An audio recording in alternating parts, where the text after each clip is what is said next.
U.S. breaking news, change your read newspaper habit.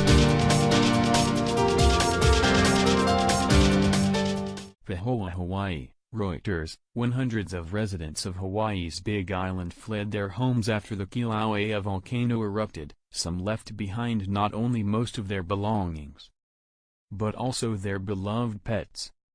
In the 2 weeks since fountains of lava and poisonous gas spewed from the volcano, volunteers have made heroic efforts to retrieve a veritable Noah's Ark of dogs and cats, geese and ducks, cows and goats, horses, cattle and exotic birds. Many were reuniting with their owners at evacuation shelters. The animal-friendly Red Cross shelter in Pahoa, a town about 25 miles, 40 kilometers, east of the volcano, has about 100 dogs and 30 cats, along with bunnies, birds and pigs, said Burgandy Singleton, a Hawaii Island Humane Society volunteer.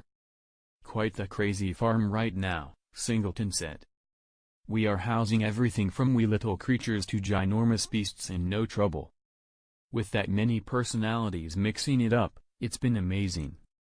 Some of the owners are camping outside with dogs who are not socialized, she said. It gives them a sense of home and keeps them as peaceful as possible.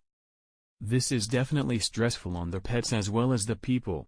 Luring the hungry Pauline McLaren and her husband Eddie are among those camping out at the Red Cross shelter with their 5 dogs, all of whom they have rescued over the years at their ranch in the village of Pahoa. They evacuated on May 12, when lava fissures tore open the ground near their home. Pauline McLaren said they would have stayed with friends but for the dogs. It's such a hassle. It's just so hard with 5, said McLaren, who is sleeping in a tent while her husband sleeps in the car. The rescues begin with volunteers taking down addresses and pet names from owners at the shelters. They then go into the abandoned neighborhoods with owners looking for the pets and setting out food and water, hoping to lure in hungry animals. Ideally, we take the owner back in so they can hear a familiar voice and we can hand-trap them, rather than luring them into cages, Singleton said. We are trying every trick from every book. She said she helped rescue 4 sheep and 2 goats stranded out in the pasture last week.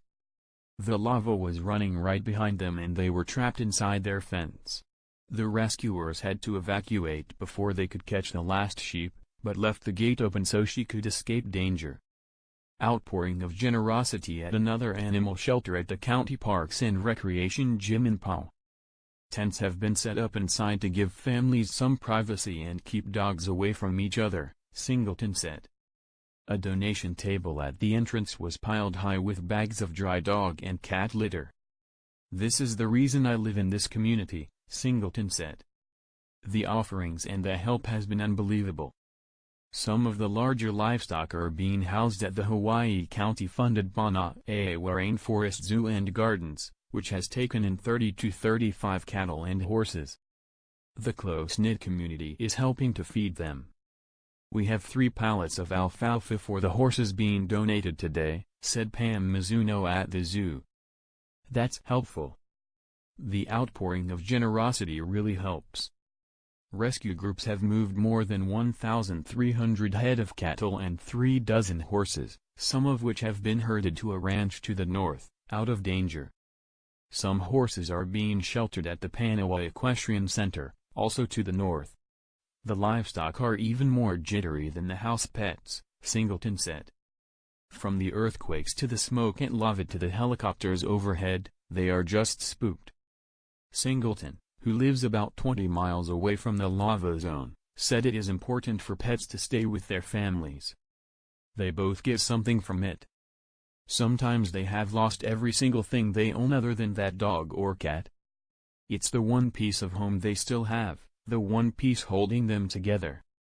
And the pets feel the same way. Additional reporting by Tere Sylvester, writing by Bill Tarrant, editing by Dan Whitcomb and Lisa Shoemaker.